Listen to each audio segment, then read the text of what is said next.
Vives conmigo gratis. La mitad de tu pensión cubrirá tu alquiler, exclamó mi hijo, y su esposa asintió en silencio como si fuera un arreglo normal. Sonreí, tragándome la amargura de la traición. Pero cuando me levanté de la mesa, todo cambió. La justicia que no esperaban comenzó a destruir su mundo. Antes de continuar, por favor suscríbete al canal y escribe en los comentarios qué hora es allá donde estás ahora. Serví más café en mi taza y ofrecí rellenarlas de Santiago y Valeria al otro lado de la mesa del comedor. El almuerzo del domingo había dejado la mesa llena de platos, y la luz de la tarde primaveral entraba por las ventanas de la casa en la calle Roble, en suaves franjas. Me sentía bien ese día, incluso optimista. Quería que ambos lo supieran primero, dije, acomodándome en mi silla. Me jubilo el próximo mes. La pensión asciende a $2,400 mensuales. No es mucho, pero es suficiente. Santiago miró a Valeria. Algo pasó entre ellos que hizo que mi café de repente supiera diferente. Valeria dejó su tenedor con precisión. En realidad, es el momento perfecto. Teníamos la intención de discutir tu situación con el alquiler. A partir de abril, pagarás $1,200 mensuales. Las palabras quedaron allí, flotando como humo. Miré a mi hijo, esperando que la corrigiera, que se riera como si fuera una broma. En cambio, él estudió su plato moviendo los restos de su comida. ¿Alquiler? Mantuve mi voz nivelada. Soy familia. Esta es nuestra casa, Héctor. Valeria enfatizó la palabra como si yo tuviera problemas de audición. Tú vives aquí. Tú pagas alquiler. Así es como funciona en todas partes. Deslizó una hoja de cálculo impresa sobre la mesa hacia mí. El papel estaba nítido, las columnas ordenadas. Ella había preparado esto, lo había planeado. Santiago finalmente habló, todavía sin mirarme a los ojos. Papá, tienes que entenderlo. Tenemos gastos, la hipoteca, las facturas. Es justo que contribuyas. Miré la hoja de cálculo. Alquiler de habitación. Asignación de servicios públicos, uso de espacios compartidos, costos de alimentos. Los números estaban desglosados como el menú de un restaurante. $1,200. La mitad de todo lo que había ganado durante 43 años de trabajo en ingeniería, calculado hasta el último centavo. Cuando mencionaste el monto de la pensión, continuó Valeria con su voz fría y profesional. Nos dimos cuenta de que podías permitirte la tarifa del mercado. Tu habitación, servicios, espacios compartidos, comida. $1,200 es en realidad generoso para este vecindario. Me levanté lentamente, empujé mi silla hacia atrás sin fuerza. Las patas rasparon contra el piso de madera que yo había ayudado a Santiago a restaurar hace 5 años. No golpeé nada, no levanté la voz. Solo los miré a ambos. Mi hijo evitando mi mirada, su esposa mirándome con la expresión de alguien que concluye una transacción comercial exitosa. Interesante, dije. La palabra salió plana, casi curiosa. Muy interesante, de hecho. Caminé hacia las escaleras, mis pasos medidos y deliberados. Detrás de mí, Valeria gritó. Necesitaremos el primer pago el 1 de abril. Eso es en 3 semanas. No me di la vuelta.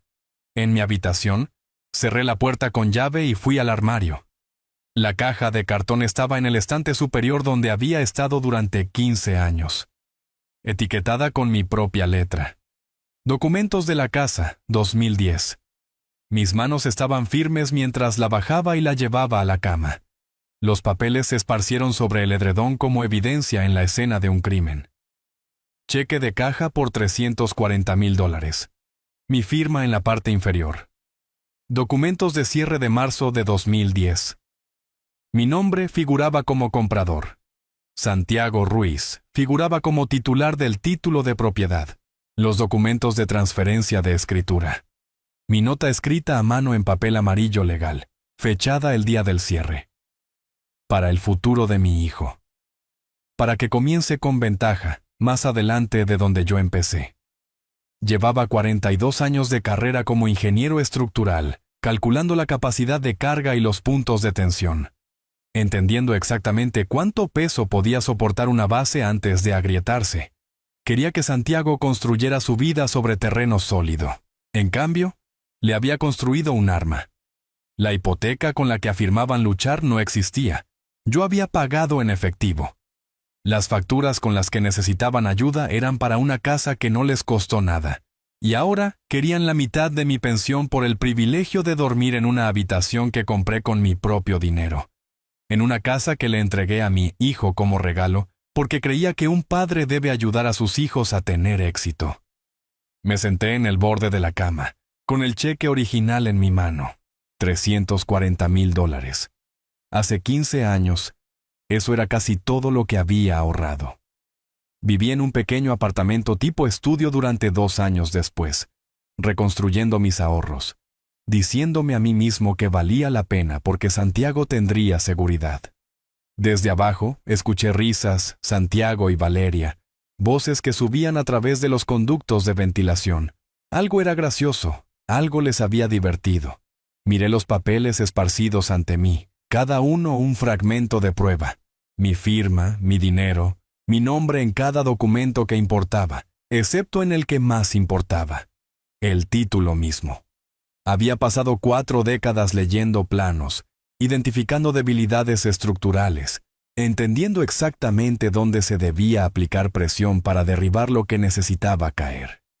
Había sido entrenado para ver lo que otros pasaban por alto, para calcular las fuerzas invisibles que mantenían las cosas unidas o las destrozaban.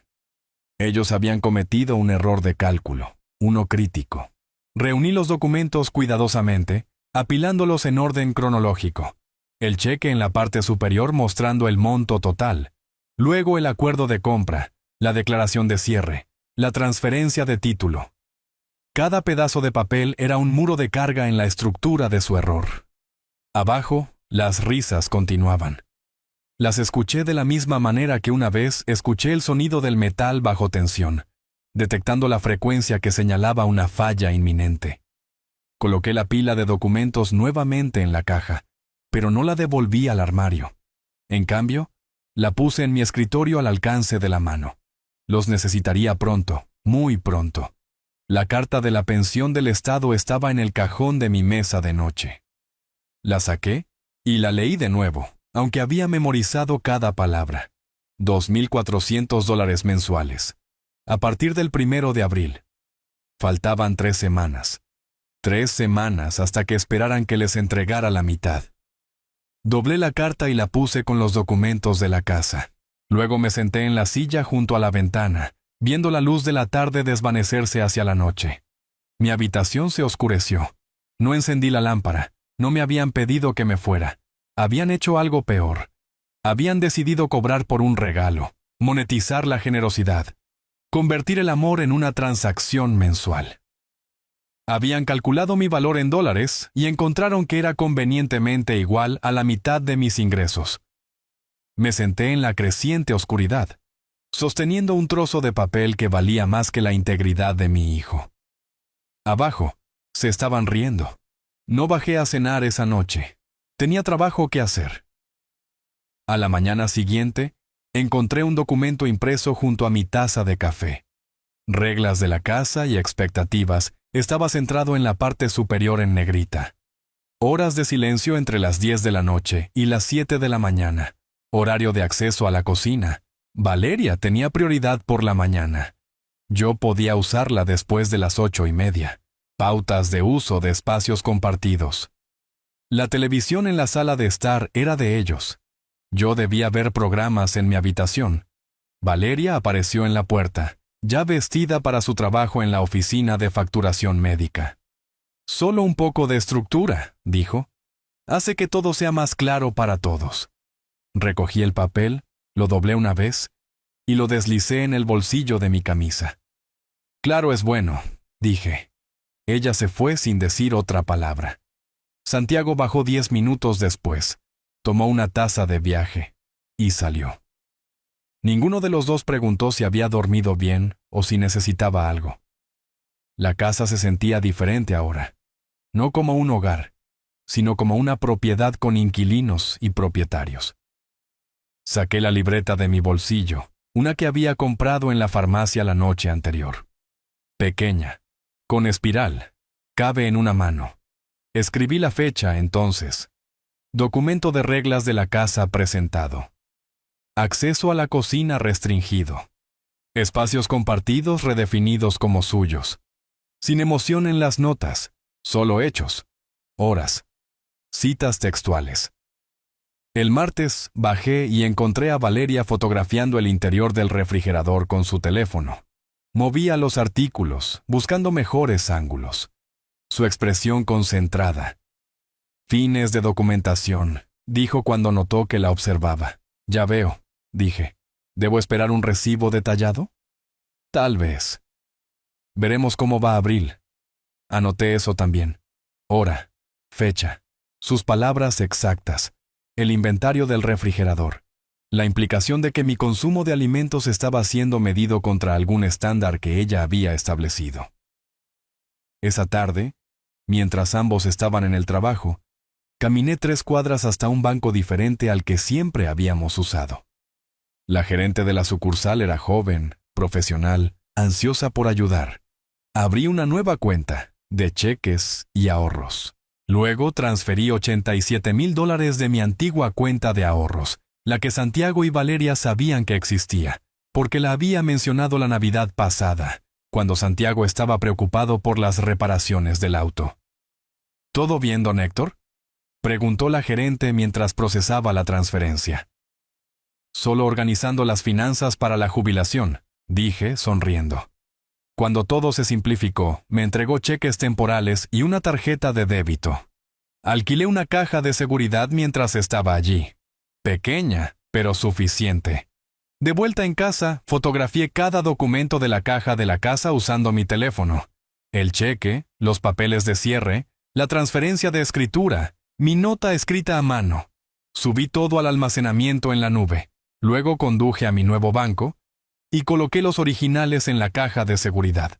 Las copias volvieron a la caja de cartón en mi habitación. Si alguien miraba, vería papeles. No sabrían que los originales estaban guardados bajo llave fuera de su alcance. El miércoles por la noche, regresé a mi habitación después de la cena, y la encontré notablemente más fría que el resto de la casa. El termostato programable en el pasillo mostraba 14 grados centígrados, configurado para mi zona durante las horas nocturnas. Cuando lo ajusté de nuevo a 20 grados, Santiago apareció en cuestión de minutos. Papá, la calefacción se queda en esa configuración. No podemos permitirnos calentar habitaciones vacías todo el día. Mi habitación no está vacía, dije. Yo estoy en ella. Ya sabes a lo que me refiero. Durante las horas de trabajo, usa una manta. Se alejó antes de que pudiera responder. Anoté la interacción en mi libro.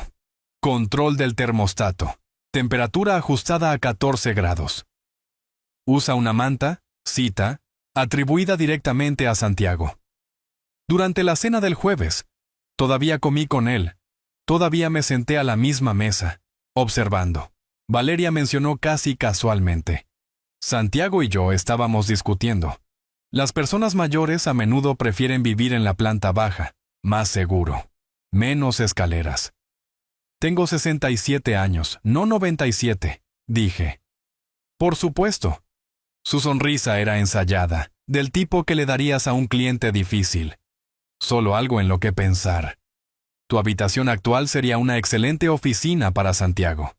Expansión de la oficina en casa, ya sabes. Deducible de impuestos. Lo pensaré, dije, y me levanté para limpiar mi plato. Lo pensaré mucho. Esa noche, me senté frente a mi computadora portátil y busqué. Leyes de propiedad inmobiliaria del Estado.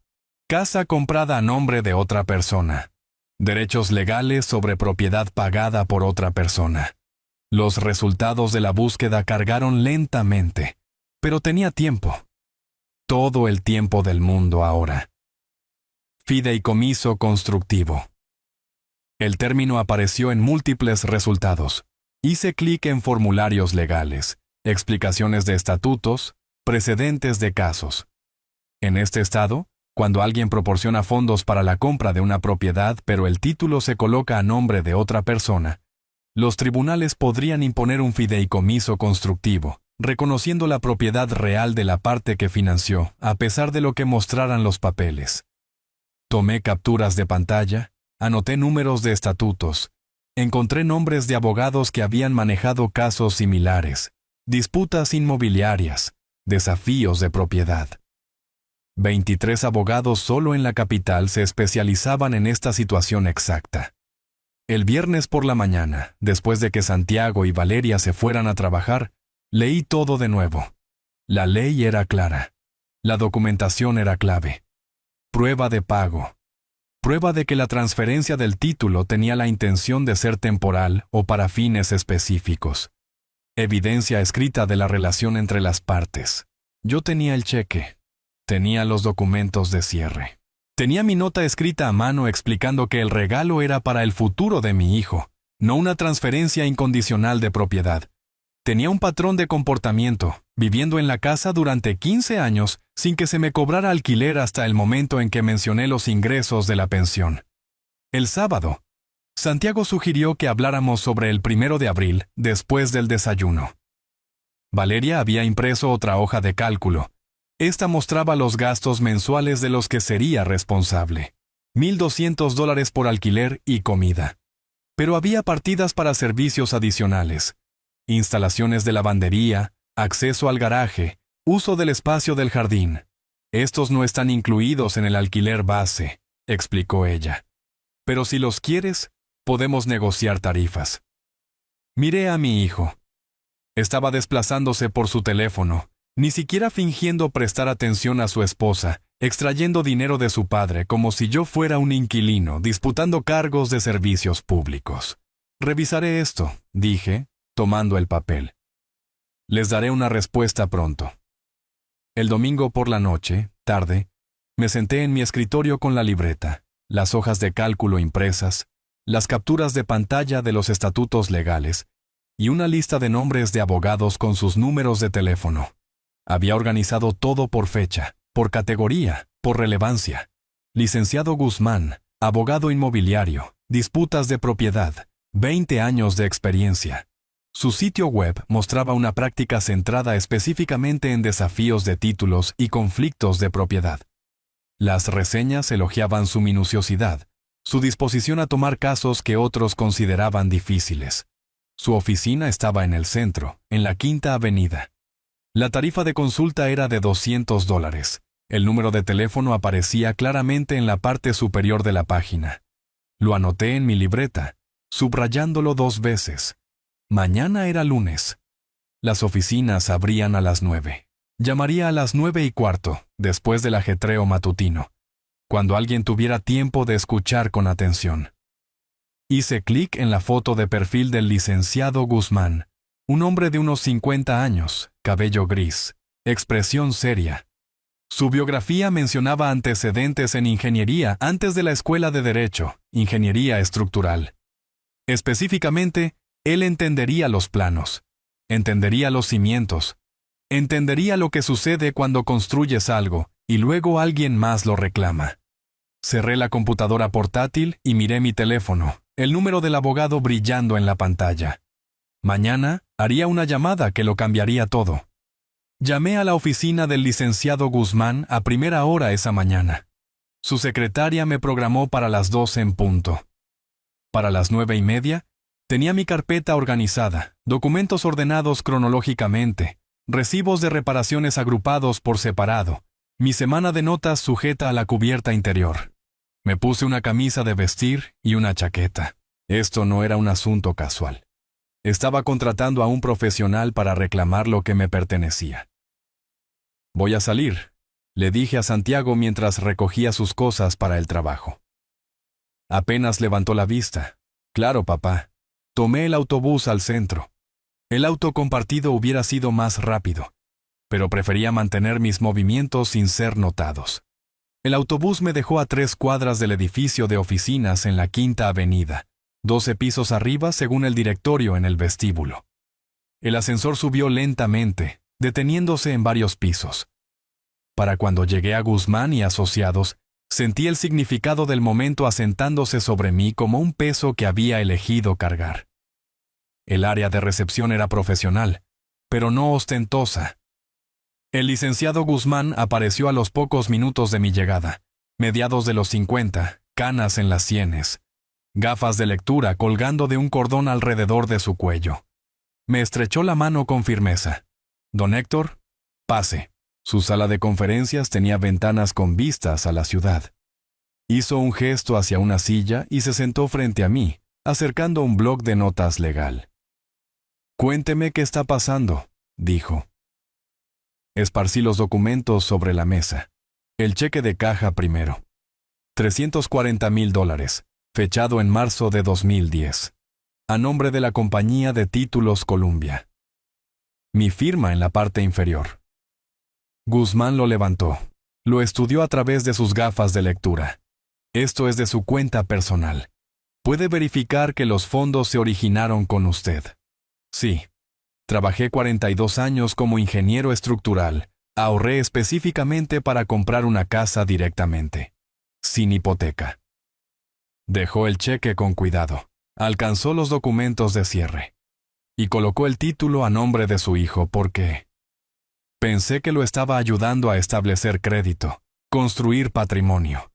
Pensé que estaba siendo un buen padre. Guzmán no reaccionó a la amargura en mi voz. Solo tomó notas. Pasó al siguiente documento. La transferencia de escritura que mostraba a Santiago Ruiz como único propietario. Mi nombre en ninguna parte del título mismo. Eso complica las cosas legalmente, dijo, pero no elimina su reclamo. La doctrina del fideicomiso constructivo existe precisamente para situaciones como esta. Pasó 20 minutos revisando todo, los papeles de compra, los estados de cuenta bancarios de 2010 que mostraban el retiro, 15 años de recibos de reparaciones, reemplazo del techo, $12,000, sistema de aire acondicionado, $8,500, renovación de la cocina, $15,000, todo pagado por mí, todo documentado con mi nombre en facturas y cheques cancelados. Cuando terminó, se reclinó y se quitó las gafas. ¿Cuáles son mis posibilidades?, pregunté. 60-40 a su favor, tal vez 65-35 con esta documentación. Los tribunales reconocen fideicomisos constructivos cuando alguien proporciona fondos de compra, pero el título va a otra parte. Su evidencia es sólida. Usted financió la compra, mantuvo la propiedad, tiene registros escritos que abarcan 15 años, pero costará tiempo y dinero. $8,000 de anticipo, probablemente entre 15 y 20,000 en total antes de que terminemos. ¿Cuándo puede presentar la demanda? Sonrió levemente, la expresión de alguien que apreciaba a los clientes decididos. Redactaré la petición esta semana. Necesito verificar algunos detalles con la oficina de registro del condado, confirmar el estado del título. Presentamos la próxima semana. Le escribí un cheque por $8,000 de mi nueva cuenta bancaria. Mi mano estaba firme. La cuenta tenía solo 2 semanas de antigüedad, pero Guzmán lo notó. Era el tipo de abogado que notaba todo. ¿Cuenta reciente?, preguntó. ¿Protección de activos?, dije. Parece prudente. Inteligente. Firmó el acuerdo de retención y deslizó mi copia sobre la mesa. Lo llamaré cuando la petición esté lista. Probablemente jueves o viernes. Una vez que presentemos, serán notificados dentro de las 48 horas. Tomé el autobús a casa. Llegando antes de que Santiago y Valeria terminaran de trabajar, coloqué el recibo del abogado en mi cajón cerrado con llave. Asistí a la cena como de costumbre. Santiago se aclaró la garganta a mitad de la comida. Valeria tomó el control antes de que él pudiera hablar. Hemos revisado las tarifas del mercado, dijo, produciendo otra hoja de cálculo impresa. Tu alquiler aumenta a $1,500 a partir del 1 de mayo. Deslizó el papel hacia mí. Listados de alquiler de sitios web, habitaciones comparables en casas de la ciudad. Precios que oscilaban entre $1,700 y $1,900 mensuales. Miré la hoja de cálculo. Los números estaban resaltados, organizados en columnas, con apariencia profesional. Eso es un aumento del 25%, dije. Esa es la realidad del mercado. Te estás llevando una ganga, honestamente. Santiago agregó débilmente. Las facturas siguen subiendo, papá. No estamos ganando dinero contigo, solo cubriendo costos. Me levanté, recogí mi plato. Entiendo.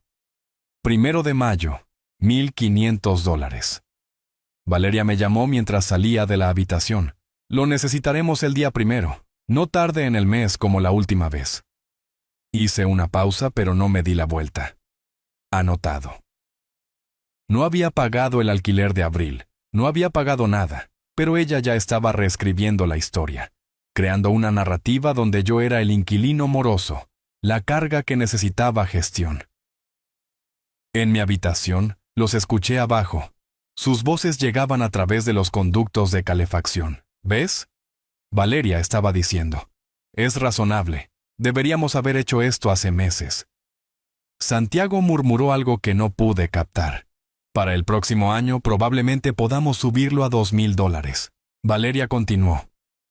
Él no se va a ir a ninguna parte. ¿A dónde iría? Abrí mi libreta, escribí la fecha, 6 de abril. Luego, abogado contratado, licenciado Guzmán. $8,000 de anticipo. Petición se presenta la próxima semana. Nueva línea. Alquiler aumentado a $1,500. Efectivo el 1 de mayo. Ella sugiere aumentar a $2,000 el próximo año. Sus voces subían, celebrando lo que pensaban que era una victoria. Santiago se rió de algo. El sonido resonó en los conductos. Agregué otra entrada. Patrón establecido. Demandas incrementales. Confianza creciendo. Explotación a largo plazo planeada. Guzmán presentaría la petición la próxima semana. Probablemente el jueves. Serían notificados para el sábado. Que celebren mientras puedan. Guzmán dijo que necesitaba testigos que corroboraran. Sabía exactamente por dónde empezar. La casa de doña Carmen era un espejo de la mía en diseño. El mismo constructor, el mismo año, el mismo plano, invertido. Ella había vivido allí desde 2010. Se mudó 2 meses antes de que yo comprara mi lugar. Habíamos sido vecinos durante 15 años, amistosos sin ser intrusivos. Ella conocía mis hábitos. Me había visto mantener la propiedad, contratar contratistas, manejar cada reparación personalmente. Caminé por el césped entre nuestras casas a media mañana de un miércoles. Santiago y Valeria estaban en el trabajo. El sol de abril era cálido, la hierba aún húmeda por la lluvia de la noche. Doña Carmen me vio por su ventana y abrió la puerta antes de que pudiera tocar. «Don Héctor», dijo, con preocupación inmediata en su voz. Tenía la intención de ver cómo estaba. ¿Está todo bien? He notado tensión. ¿Tiene unos minutos?, pregunté. Por supuesto, pase. Su cocina olía a café. Sirvió 2 tazas sin preguntar. Las puso en la mesa. Nos sentamos uno frente al otro, la luz de la mañana entrando sesgada por su ventana. ¿Cuánto tiempo ha vivido aquí?, pregunté. 15 años este junio. Me mudé 2 meses antes de que usted comprara su lugar. Ella estudió mi rostro. ¿Qué pasa? ¿Recuerda cuando compré la casa? Absolutamente. Su voz era firme, sin vacilación. Estaba tan orgulloso. Me dijo que había ahorrado toda su carrera para ello. Pagó en efectivo, sin hipoteca. Su hijo visitaba a veces, pero esta siempre fue su casa. Todos sabían eso. Saqué mi libreta y un bolígrafo. ¿Estaría dispuesta a escribir eso? ¿Firmarlo? La comprensión amaneció en sus facciones. ¿Están reclamando que es suya, después de todo lo que ha hecho? Ella alcanzó el bolígrafo. Deme papel. Escribiré cada detalle que recuerde. Pasó 20 minutos escribiendo. Su letra ordenada y deliberada. La fechó, la firmó. La empujó a través de la mesa hacia mí. Estoy feliz de testificar, dijo con firmeza. Lo que están haciendo no es correcto. Lo he visto reparar ese techo, reemplazar la caldera, renovar la cocina. Santiago aparece ocasionalmente. Su esposa apenas saluda a los vecinos. Esa casa es suya, don Héctor. Todos en esta calle lo saben. Fotografié su declaración con mi teléfono, le agradecí, guardé el original en mi carpeta. Esa tarde me reuní con Mauricio Torres en una cafetería del centro. ¿Tasador autorizado? 30 años de experiencia según su sitio web. Lo había llamado esa mañana. ¿Qué motiva la tasación?, preguntó, sacando su tableta. ¿Venta, refinanciamiento, planificación patrimonial? Asunto legal. Necesito valoración oficial. Entendido. Sin juicios, solo eficiencia profesional. Necesitaré acceso a todas las habitaciones, incluyendo sótano y ático. ¿Cuándo le viene bien? Mañana, 10 de la mañana. Los otros ocupantes estarán en el trabajo. ¿Otros ocupantes? Es complicado, dije. Por eso necesito la tasación. Mauricio llegó precisamente a las 10 de la mañana siguiente. Pasó 2 horas midiendo habitaciones, fotografiando mejoras, notando la calidad del mantenimiento. Me quedé en segundo plano. No influí en su evaluación. Fue minucioso, profesional, exactamente lo que necesitaba. 3 días después, el informe de tasación llegó por correo electrónico. Valor de mercado actual, $520,000. La casa se había revalorizado $180,000 desde que la compré. Inversión que yo había financiado enteramente, mantenido personalmente, mejorado sistemáticamente. Reenvié el informe al licenciado Guzmán, luego pasé a otra investigación. Esa noche busqué registros de propiedad del condado en línea. Información pública accesible para cualquiera. Ingresé la dirección de la calle Roble y esperé a que cargaran los resultados. El historial de compra apareció primero. Compra original, marzo de 2010. Precio $340,000. Ninguna hipoteca registrada. Libre de cargas, exactamente como la había pagado. Luego, más abajo en la pantalla, una segunda entrada. Línea de crédito garantizada por la vivienda. ELOC, $80,000. Abierta en marzo de 2024. Prestamista, Banco Nacional. Me quedé mirando esa entrada durante mucho tiempo. Santiago había pedido prestado contra la casa. Pidió prestados $80,000 usando el capital que yo había creado, sin decirme, sin pedir permiso. Hice clic más profundo en los registros del tribunal, buscando cualquier presentación relacionada. Encontré una fechada hace 6 semanas. Aviso de incumplimiento. Banco Nacional contra Santiago Ruiz. Prestatario con 3 pagos atrasados en la línea de crédito. Pago mensual de $2,400. Arrendamiento total $7,200. El prestatario tiene 90 días desde el aviso para subsanar el incumplimiento o la propiedad. Estará sujeta a procedimientos de ejecución hipotecaria. El cálculo era simple. Me exigían $1,500 mensuales mientras le debían al banco $7,200 en pagos atrasados. Pago mensual del préstamo, $2,400, coincidiendo exactamente con el monto de mi pensión. No eran codiciosos. Estaban desesperados, ahogándose, y tratando de usarme como salvavidas. Me recosté lejos de la computadora procesando. Santiago había tomado un préstamo de $80,000 hace 14 meses. No pudo mantener los pagos. Enfrentaba la ejecución hipotecaria dentro de 90 días, a menos que se pusiera al día con los atrasos y reanudara el pago de $2,400 mensuales. Por eso la demanda de alquiler llegó exactamente cuando lo hizo. Por eso habían calculado los $1,200 con tanta precisión. La mitad de mi pensión. Por eso Valeria lo había aumentado a $1,500 esta semana. Necesitaban más rápido. Habían apostado con una casa que no compraron, usando capital que no crearon. Y ahora necesitaban que yo los rescatara. Redacté un correo electrónico para el licenciado Guzmán. Asunto: evidencia adicional. Urgente. Adjuntar el informe de tasación. Captura de pantalla del préstamo. Captura de pantalla del aviso de ejecución hipotecaria. Texto del cuerpo. Propiedad valorada actualmente en $520,000. El titular del título tomó un préstamo de $80,000 en marzo de 2024 sin mi conocimiento. Actualmente en incumplimiento, 17,000 en atrasos. Enfrentando ejecución hipotecaria. Esto explica su repentina demanda de pagos de alquiler. Por favor, llame cuando sea conveniente. Esa noche Santiago pasó junto a mí en el pasillo. «Papá, ¿vino alguien hoy?» Un vecino mencionó ver un auto. «¿Tasador de propiedades?», dije con calma. «Para mis registros». «¿Tasador? ¿Por qué?» «Asuntos personales». Continué hacia mi habitación.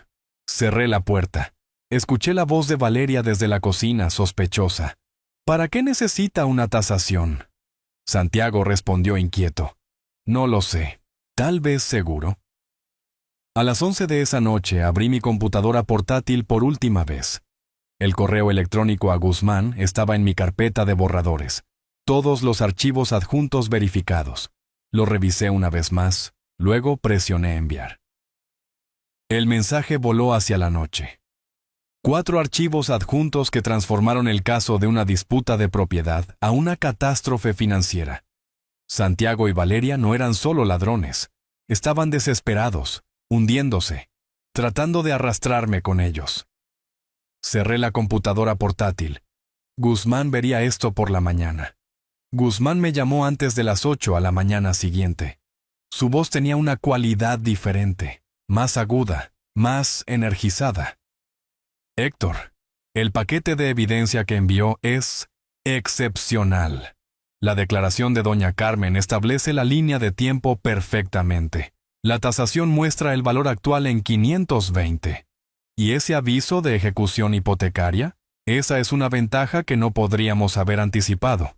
¿Cuándo presenta la demanda?», pregunté. «Hoy. Estoy terminando la petición ahora. Serán notificados dentro de las 48 horas. Probablemente el jueves». Acerqué mi libreta. Anoté la línea de tiempo. ¿Qué pasa después de que sean notificados? Tienen 30 días para responder. Contratarán a un abogado. Presentarán una respuesta. Tal vez una contrademanda. Luego comenzamos el descubrimiento de pruebas, deposiciones, interrogatorios, producción de documentos, proceso de litigio estándar. ¿Cuánto tiempo hasta la resolución? De 4 a 6 meses si luchan hasta el final. Podrían llegar a un acuerdo antes si son lo suficientemente inteligentes como para reconocer que están expuestos. Guzmán hizo una pausa. Una cosa más. Dada la situación de ejecución hipotecaria, son financieramente vulnerables. Eso generalmente desespera a la gente. La gente desesperada toma malas decisiones. Manténgase alerta. Pasaron 2 días. Mantuve una interacción mínima con Santiago y Valeria. Comía en mi habitación. Documenté sus miradas cada vez más hostiles. La casa se sentía como un campo de batalla durante el alto el fuego. Calma temporal, enmascarando violencia inevitable. El jueves por la tarde sonó el timbre. Santiago respondió. Escuché voces desde mi habitación, formales, transaccionales. Luego pasos en las escaleras, rápidos y pesados. ¿Qué es esto? Santiago apareció en mi puerta, papeles apretados en su mano. Detrás de él, el rostro de Valeria estaba pálido. Levanté la vista de mi libro. Documentos legales, asumiría. ¿Nos demandaste? Valeria empujó a Santiago. ¿Realmente presentaste una demanda? Presenté una petición de fideicomiso constructivo. Sí.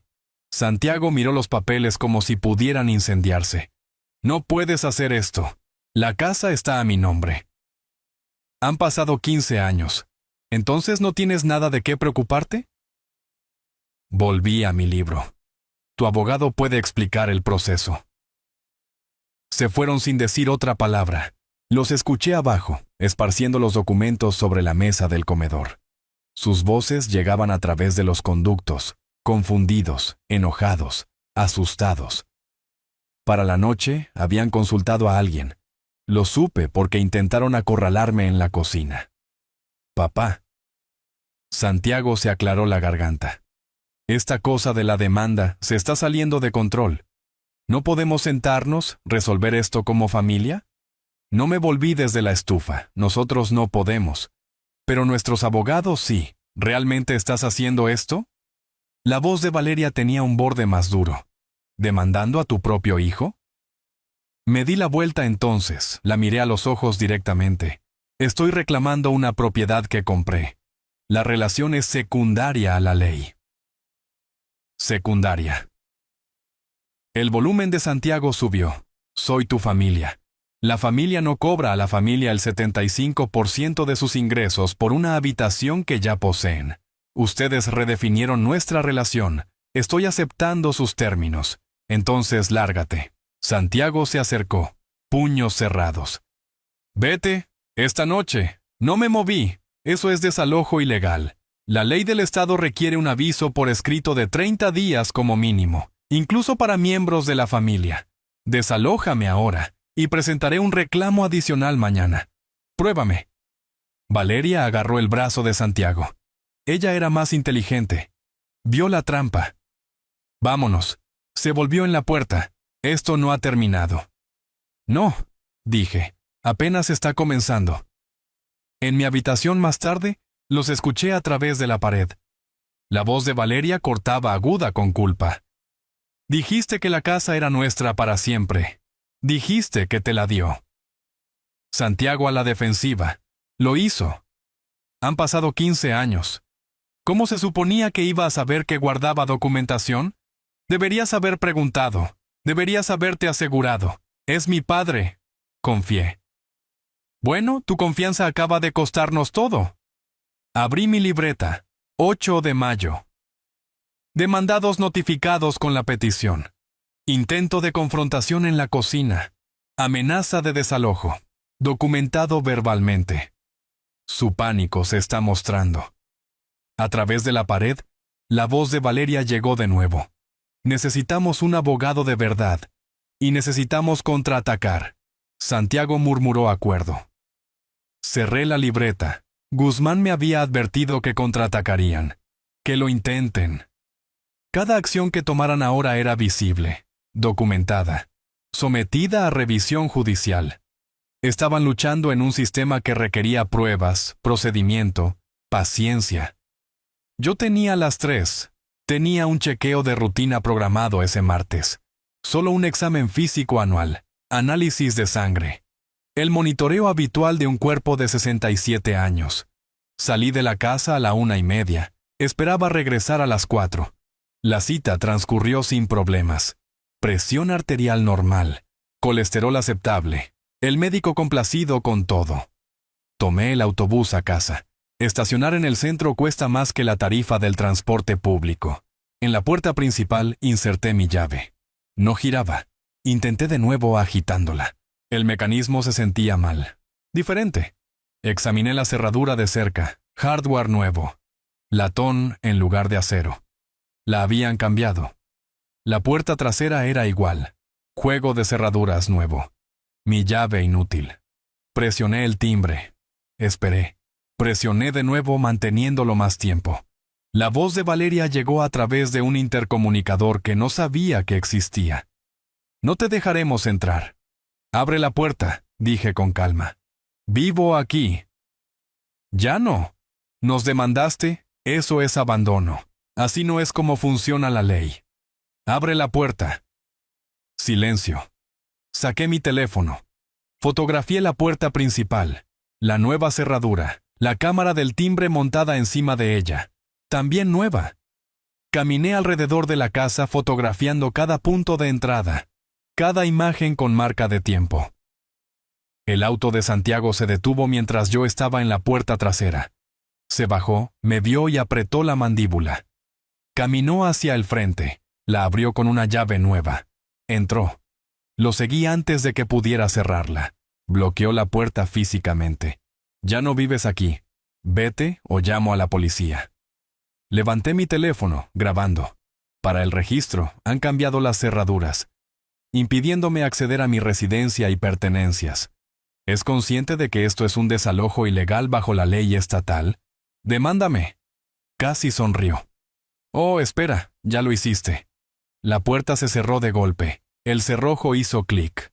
Caminé hacia mi auto, me senté adentro, llamé a Guzmán.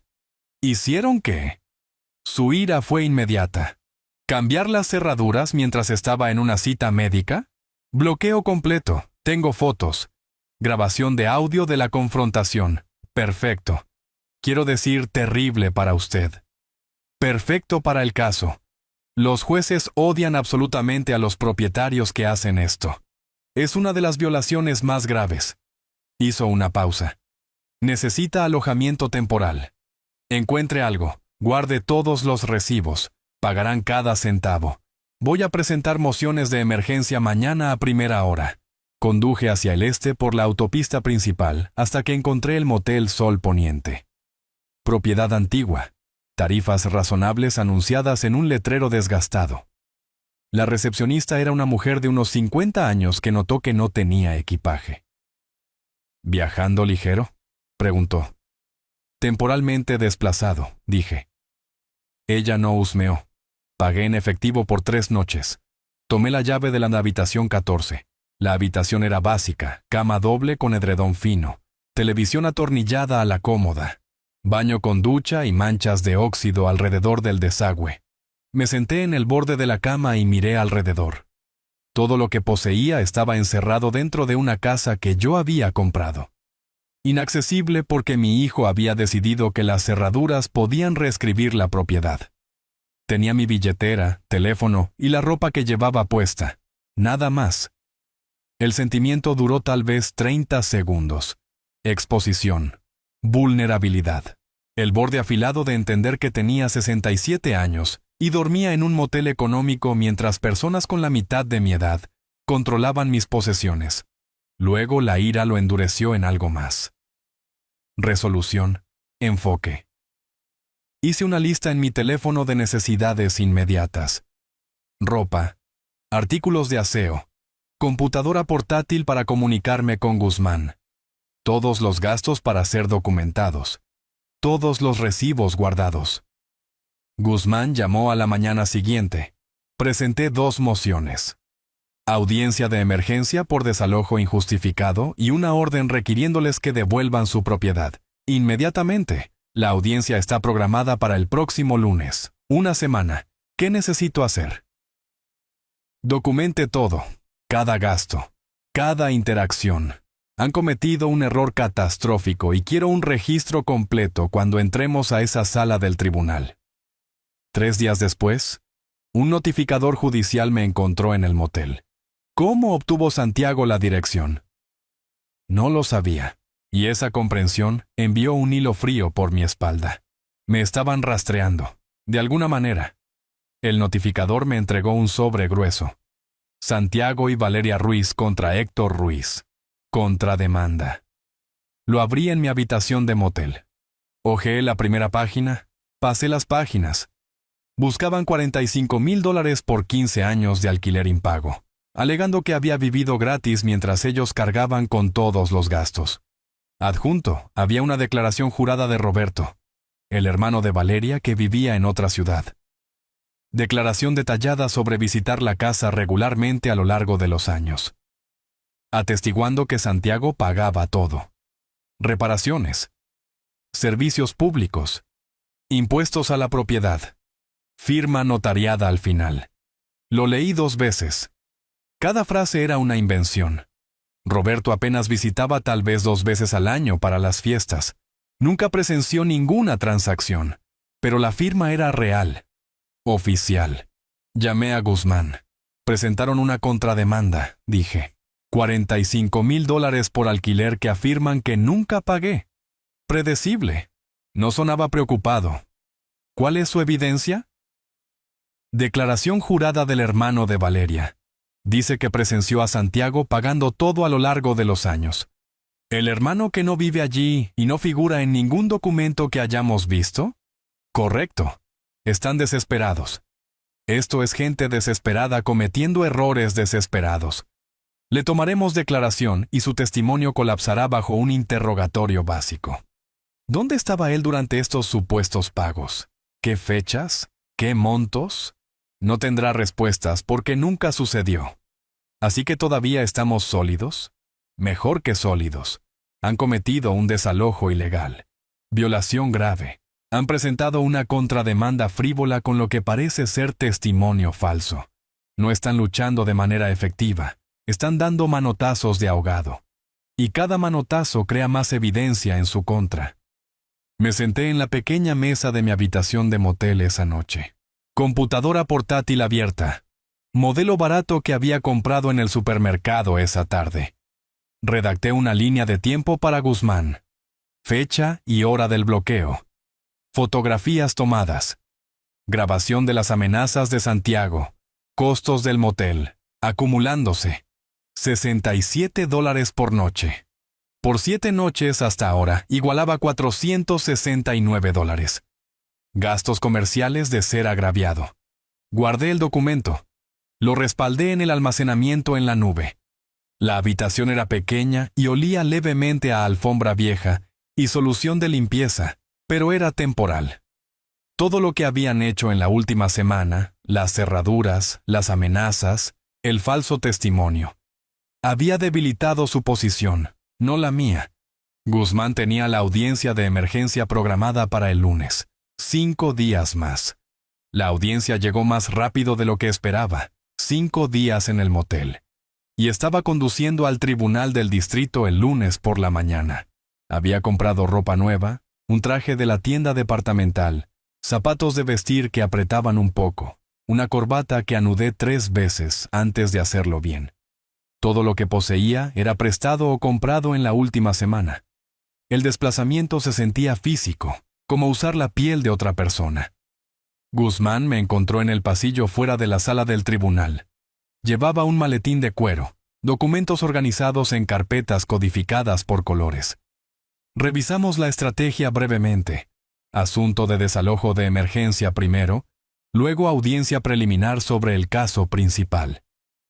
Santiago y Valeria llegaron 20 minutos después con su abogado. Su traje era más barato que el de Guzmán, tela brillante en los codos. Servicios legales de descuento visibles en cada detalle. Se sentaron en un banco a 6 metros de distancia. Nadie habló. Valeria susurró urgentemente a su abogado. Santiago miraba al suelo. El alguacil llamó el número del caso. Entramos. La sala del tribunal se sentía más grande de lo necesario. Techos altos. El sello del estado detrás del estrado del juez, estrado de testigos a la derecha, asientos de la galería vacíos excepto por doña Carmen, que había venido a observar. Me senté en la mesa del demandante junto a Guzmán. Santiago y Valeria tomaron la mesa de la defensa enfrente. La jueza era una mujer de unos 50 y tantos, cabello gris recogido hacia atrás, gafas de lectura encaramadas en su nariz. Revisó papeles antes de levantar la vista. Licenciado Guzmán, ¿ha presentado una moción de emergencia con respecto al supuesto bloqueo ilegal? Guzmán se puso de pie. Sí, su señoría. Mientras mi cliente asistía a una cita médica, los demandados cambiaron todas las cerraduras, le negaron el acceso a sus pertenencias y amenazaron con involucrar a la policía si intentaba regresar. Presentó pruebas fotográficas, imágenes con marca de tiempo de las cerraduras cambiadas, la nueva cámara del timbre, los puntos de entrada inaccesibles, luego la grabación de audio de la amenaza de Santiago. Finalmente, el recibo del motel que mostraba $469 en costos. La jueza escuchó, su expresión volviéndose severa. ¿Abogado? Se volvió hacia el abogado defensor. Se puso de pie torpemente. Su señoría, esta es una disputa entre miembros de la familia, no un propietario-inquilino formal. La ley no distingue. La jueza lo interrumpió. El bloqueo residencial sin aviso adecuado es ilegal, familia o no. ¿Se proporcionó aviso? No, pero... Entonces el bloqueo fue improcedente. Ella tomó una nota. Los demandados proporcionarán al demandante acceso para recuperar pertenencias personales dentro de las 24 horas, supervisado por una parte neutral si lo prefieren. Los demandados también son responsables de los costos razonables de vivienda temporal del demandante pendiente de la resolución del caso principal. Santiago y Valeria intercambiaron miradas. Su abogado asintió, derrotado. Después de un breve receso, regresamos para la audiencia preliminar sobre el reclamo de fideicomiso constructivo. Ahora abordemos la petición principal, dijo la jueza. Licenciado Guzmán, describa el reclamo de su cliente. Guzmán se puso de pie de nuevo. Su señoría, en marzo de 2010, Héctor Ruiz compró la propiedad en la calle Roble por $340,000 en efectivo. Colocó el título a nombre de su hijo temporalmente, con la intención de ayudarlo a establecer crédito y patrimonio, no para transferir la propiedad. Presentó la fotocopia ampliada del cheque de caja original. La cámara de documentos lo proyectó en la pantalla. Mi firma, los números de ruta del banco. El monto inconfundible. La jueza examinó el cheque físico de cerca, tomando notas. Guzmán continuó con la carpeta de mantenimiento, 15 años de recibos organizados cronológicamente, reemplazo del techo, sistema de aire acondicionado, renovación de la cocina, impuestos a la propiedad. Cada pago de mis cuentas, total excediendo $45,000. Y tenemos una declaración de la vecina, agregó Guzmán. La jueza leyó el testimonio notariado de doña Carmen en voz alta. Extractos clave sobre verme actuar como ocupante principal y proveedor de mantenimiento. El abogado defensor se puso de pie. Su señoría, esto fue claramente un regalo de padre a hijo, arreglo familiar estándar. No se requiere una escritura de donación formal para transferencias familiares. 15 años de título a nombre del señor Santiago Ruiz establecen la propiedad. Guzmán respondió de inmediato. Nunca se ejecutó ninguna escritura de donación. La ley presume que alguien que paga por una propiedad retiene la propiedad a menos que se documente una clara intención de regalo. Además, los demandados exigieron recientemente $1,200, luego $1,500 de alquiler mensual al demandante. No se cobra alquiler a alguien que se cree que recibió un regalo. Las cejas de la jueza se levantaron. Ese es un punto válido. La defensa presentó la declaración jurada de Roberto. Guzmán objetó al instante. Su señoría, este testigo vive en otra ciudad. No estuvo presente para la compra de 2010. No tiene conocimiento personal de estas transacciones. Esto es un rumor que apoya lo que parece ser perjurio. La jueza se dirigió directamente a Santiago. Señor Ruiz, ¿contribuyó con algún fondo para la compra de $340,000 en 2010? Santiago vaciló. Miró a su abogado. No directamente, pero se entendía. ¿Sí o no, por favor? No, su señoría. ¿Ha pagado impuestos a la propiedad sobre esta residencia? Creo que mi padre manejó eso. El reemplazo del techo en 2018. El sistema de aire acondicionado en 2016. La voz de Santiago se calmó. No, su señoría. La jueza se quitó las gafas, las puso en el estrado. Dada la documentación sustancial y los reclamos contradictorios, ordeno un examen forense de todos los registros financieros por un experto designado por el tribunal. El experto verificará la autenticidad de los documentos, rastreará las fuentes de fondos y establecerá la línea de tiempo de pagos. Informe debido en 4 semanas. Miró a ambas mesas. Esta es una documentación antes de tomar cualquier decisión. La próxima audiencia está programada para el 23 de junio. Salimos de la sala del tribunal en silencio. Afuera, en los escalones del tribunal, vi a Santiago y Valeria discutir en el estacionamiento con su abogado. No podía escuchar las palabras, pero su lenguaje corporal era claro. Culpa, miedo, acusaciones volando entre ellos. Guzmán se paró a mi lado. La jueza se está tomando esto en serio. Eso es bueno para nosotros. Los observé. 3 personas peleando por un barco que se hunde.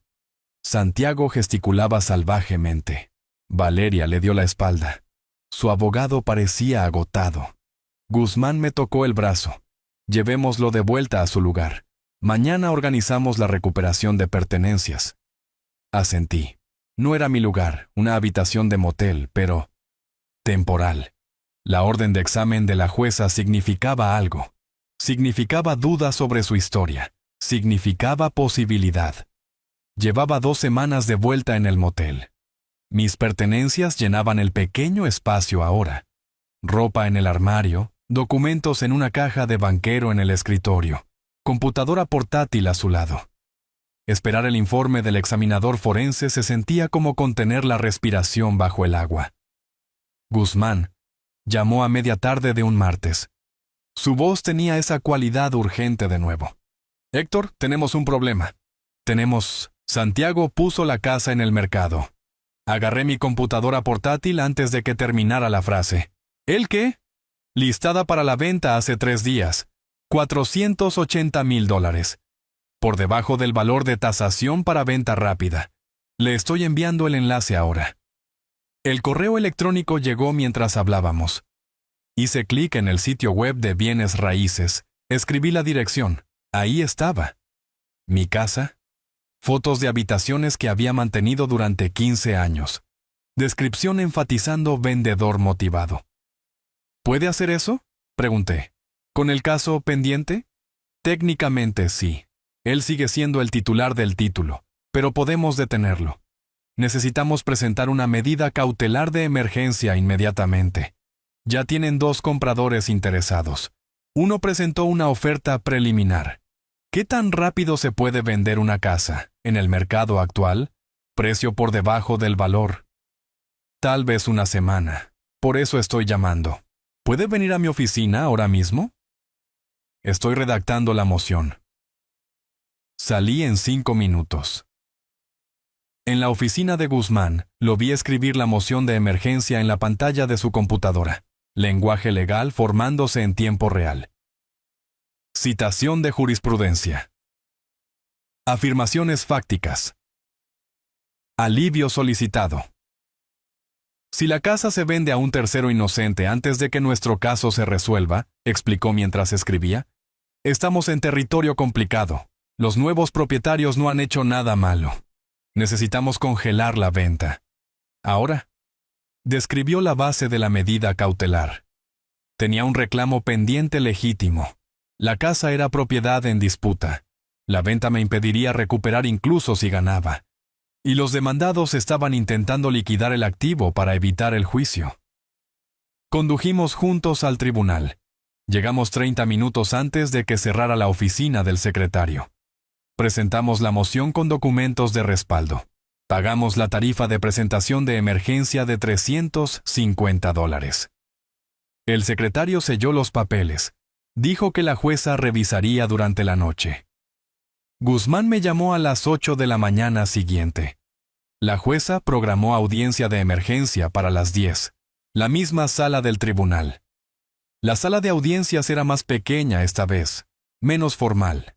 La misma jueza de la audiencia anterior revisó los papeles en su estrado. Santiago y Valeria se sentaron con su abogado, los 3 luciendo agotados. El agente de bienes raíces también estaba presente, citado para asistir. Su abogado argumentó que sus clientes tenían derecho a vender su propiedad. Guzmán respondió con el reclamo de fideicomiso constructivo pendiente. El examen forense en progreso. ¿Cómo la venta perjudicaría mi reclamo legítimo? La jueza le preguntó al agente directamente. ¿Está al tanto del litigio pendiente con respecto a esta propiedad? El agente se movió incómodo. Los vendedores no revelaron ningún litigio, su señoría. La jueza frunció el ceño.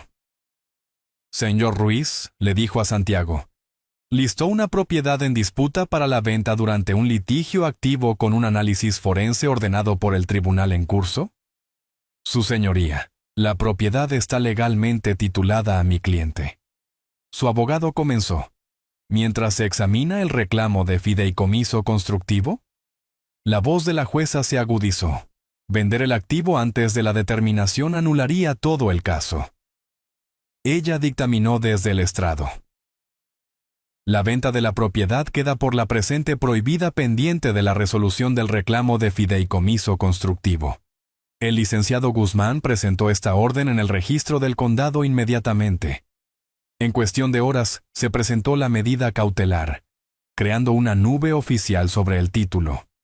El agente de bienes raíces retiró el listado por la tarde. Guzmán informó que Santiago y Valeria habían salido del tribunal devastados. Su abogado le dijo que habían planeado usar las ganancias de la venta para pagar todas sus deudas. Una semana después, Guzmán recibió una copia de la presentación de ejecución hipotecaria del banco, registro público. El banco notificó formalmente a Santiago sobre los procedimientos de ejecución hipotecaria en la línea de crédito de $80,000. Ahora tenía 5 meses de atraso en los pagos, $12,000 en mora. El aviso le daba 90 días para subsanar el incumplimiento o perder la propiedad. Durante los días siguientes, noté signos de su colapso financiero. El BMW de Santiago se había ido. La vecina doña Carmen mencionó haber visto una grúa. Las joyas de Valeria aparecieron a la venta en el mercado en línea. Sus compras de comestibles cambiaron a marcas de descuento. Me senté en mi habitación de motel una noche procesando la información. No podían vender la casa, no podían pagar sus deudas, no podían permitirse una batalla legal continua. Su posición se debilitaba diariamente mientras la mía se fortalecía. Guzmán había dicho que su colapso financiero en realidad ayudaba a nuestro caso, mostraba que estaban desesperados e imprudentes, reforzaba la narrativa de mí como la parte responsable. Me paré junto a la ventana, observando el tráfico en la carretera principal. Vi a Santiago pasar en un auto viejo prestado, no en su BMW embargado. Se veía demacrado a través del parabrisas. No sentí satisfacción, solo reconocimiento de que había tomado sus decisiones. El examinador forense entregaría el informe en 10 días. Luego se programaría la audiencia final. Santiago y Valeria se estaban ahogando financieramente. No podían vender, no podían pagar, no podían escapar. La trampa se había cerrado, no por mi diseño, sino por su propia desesperación. El informe del examinador forense llegó un martes por la mañana. Guzmán llamó antes de que terminara mi café. Llegó el informe. Necesita ver esto. ¿Puede venir a mi oficina? Estuve allí en 1 hora. Guzmán tenía el informe impreso. 47 páginas con anexos, gráficos, análisis de expertos. Nos sentamos en su mesa de conferencias y leímos secciones clave juntos. Página 3. La conclusión del examinador. Toda la documentación proporcionada por el demandante verificada como auténtica. No se encontró evidencia de contribución financiera por parte del demandado Santiago Ruiz. Seguí leyendo. El cheque autenticado a través de registros bancarios de la Reserva Federal. El análisis de firmas confirmó que yo había firmado los documentos de compra de 2010. Recibos de mantenimiento verificados a través de registros de contratistas y referencias cruzadas de estados de cuenta bancarios. Los patrones de pago mostraron financiamiento constante de mis cuentas durante 15 años.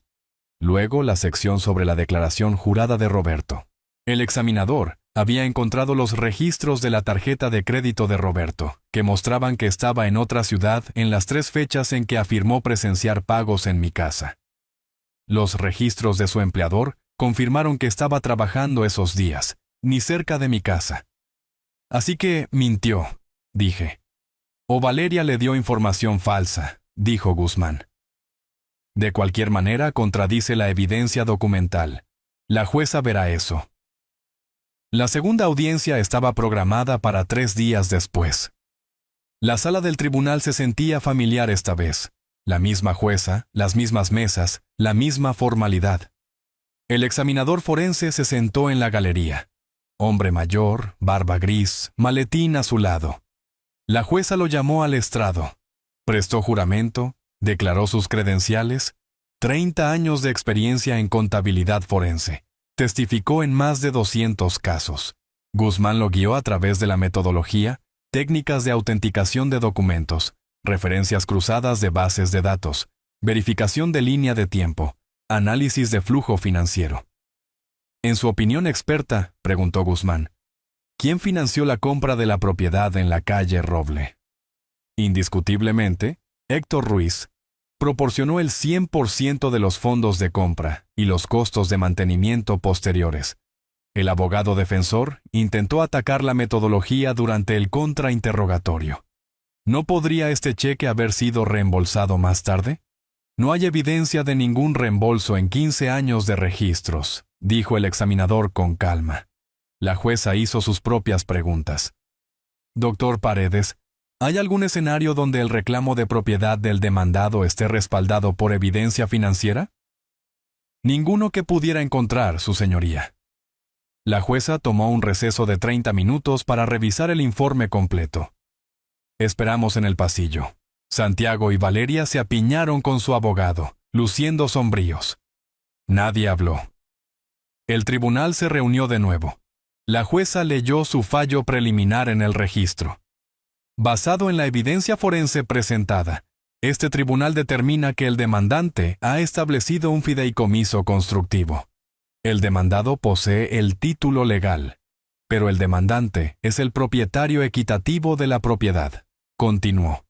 Con respecto al asunto del desalojo ilegal, el demandado violó las leyes de arrendamiento residencial. Se otorgan al demandante $12,000 en daños compensatorios. Santiago se puso de pie de repente. Esto no es justo. Era mi casa. La voz de la jueza se agudizó. Señor Ruiz, tendrá oportunidad de apelar. Siéntese. Se sentó. Audiencia final programada para dentro de 3 semanas para formalizar los detalles de la transferencia y los montos de compensación. Salimos de la sala del tribunal. Escuché al abogado defensor hablar con Santiago y Valeria en el pasillo. Decían, perdieron en los hechos. La apelación costará $15,000 mínimo, y perderán de nuevo. Consideren llegar a un acuerdo. La voz de Valeria era aguda. No nos rendiremos. Apelaremos. Santiago asintió con la cabeza, aunque la incertidumbre parpadeó en su rostro. Conduje de regreso al motel esa noche. Me senté en la pequeña mesa, leyendo la copia del informe forense de nuevo. La palabra indiscutiblemente llamó mi atención en la página 12. Cerré el informe y abrí mi computadora portátil. Encontré las fotos que había tomado en marzo, los documentos originales de mi armario, los que empezaron todo. Hace 4 meses, parecía más tiempo, 3 semanas más, había dicho Guzmán. Luego la audiencia final, luego a casa. Miré alrededor de la habitación del motel una vez más. Casi termina. 3 semanas pasaron como agua entre los dedos. Empaqué mi computadora portátil y documentos esa mañana, sabiendo que era la última vez que despertaría en esta habitación de motel. En la recepción, entregué mi llave a la recepcionista. Ella sonrió. ¿Salida definitiva? Sí. Finalmente. La audiencia final fue breve. La jueza leyó su fallo preparado en el registro. Lenguaje legal detallado. Pero la conclusión era clara. La propiedad en la calle Roble se determina que se mantiene en fideicomiso constructivo para el demandante Héctor Ruiz. Ella describió los remedios. El demandado debe ejecutar una escritura de renuncia, transfiriendo el título al demandante, o pagar al demandante $420,000, representando el precio de compra, costos de mantenimiento, daños y honorarios legales. Santiago se sentó en silencio esta vez, mirando la mesa. Valeria susurró urgentemente a su abogado. Él sacudió la cabeza. No quedaban opciones. Después de la audiencia, Guzmán se acercó a su abogado en el pasillo. Mi cliente está dispuesto a discutir un acuerdo razonable. Nos reunimos en una sala de conferencias del tribunal. 4 personas alrededor de una mesa. Guzmán presentó los términos. Yo tomaría el título, pagaría la deuda bancaria de $80,000, evitando la ejecución hipotecaria. Ellos desalojarían dentro de los 30 días, sin más reclamos. Su abogado expuso la realidad. Sin esto, el banco ejecuta la hipoteca en 6 días. La ejecución hipotecaria destruye su crédito por 7 años. Deberán la deficiencia si la casa no cubre la deuda total. Esta es su mejor opción. La voz de Santiago sonó hueca. Aceptamos. Se redactaron y firmaron los papeles. El tribunal aprobó el acuerdo. Caso cerrado. Durante la semana siguiente, moví mis pertenencias de regreso gradualmente. Santiago y Valeria se mudaron simultáneamente. Habían encontrado un pequeño apartamento al otro lado de la ciudad. Escribí un cheque de $80,000 al banco satisfaciendo la línea de crédito sobre el patrimonio. El banco liberó el gravamen. La compañía de títulos procesó la escritura de renuncia. Mi nombre apareció donde pertenecía. El día de la mudanza llegó a finales de agosto. Un camión de mudanzas profesional estaba estacionado afuera de la casa. Santiago y Valeria llevaban cajas y muebles. Me senté en el porche con café, observando. Santiago dejó una caja y caminó hacia el porche. Papá, deberíamos haber... Lamento que haya llegado a esto. Mantuve mi voz firme. Exigiste mi pensión. Cambiaste las cerraduras. Intentaste vender lo que no era tuyo. Paga por tus decisiones. Asintió lentamente y regresó al camión. No pasaron más palabras entre nosotros. El camión cargado. Santiago y Valeria se sentaron en su viejo sedán, reemplazo del BMW embargado. El motor arrancó. Se alejaron. Observé hasta que las luces traseras desaparecieron en la esquina. Me levanté y caminé por la puerta principal. Mi puerta, mi casa. Caminé de habitación en habitación. La sala de estar donde habían presentado sus demandas de alquiler. La cocina donde habían desglosado mis costos de comida. Arriba, a la habitación de la que habían intentado reubicarme. Todo se sentía diferente ahora. Ganado a través de evidencia y ley, no dado por generosidad. Preparé café en la cocina, la misma cocina donde Santiago había amenazado con el desalojo. Serví una taza. Añadí crema como me gustaba. La llevé al porche trasero. El sol de agosto era cálido. Los pájaros se movían entre los árboles en el jardín. El sonido de mi propia casa. Pacífica. Sin argumentos filtrándose a través de las paredes. Sin demandas deslizándose sobre las mesas. Solo propiedad tranquila. Pensé en llamar a doña Carmen para hacerle saber que estaba en casa. Pensé en llamar a Guzmán para agradecerle adecuadamente. Pero en cambio, solo me senté. La tranquilidad era suficiente. 4 meses de documentación. Salas de tribunal, habitaciones de motel y paciencia estratégica. 4 meses para reclamar lo que siempre había sido mío. Bebí el café. Se había entibiado, pero no me importó. Santiago y Valeria estaban en algún lugar al otro lado de la ciudad, viviendo con las consecuencias. La casa era mía, legalmente ahora, coincidiendo con el capital que había mantenido todo el tiempo. La justicia, cuando finalmente llegó, no se anunció con fanfarria. Se asentó como la tarde, gradual, inevitable, correcta. El sol bajó más, proyectando largas sombras a través del jardín. Mi casa, mi vida, reclamada. Había vivido 67 años, y en algún lugar aprendí que la justicia no se trata de venganza. Se trata de restauración. Ellos se habían ido. Yo estaba en casa. Eso era suficiente. Si te gustó esta historia, por favor dale me gusta a este video. Suscríbete al canal y comparte tus impresiones de esta historia en los comentarios. Para escuchar la siguiente historia, haz clic en el cuadro de la izquierda. Gracias por ver.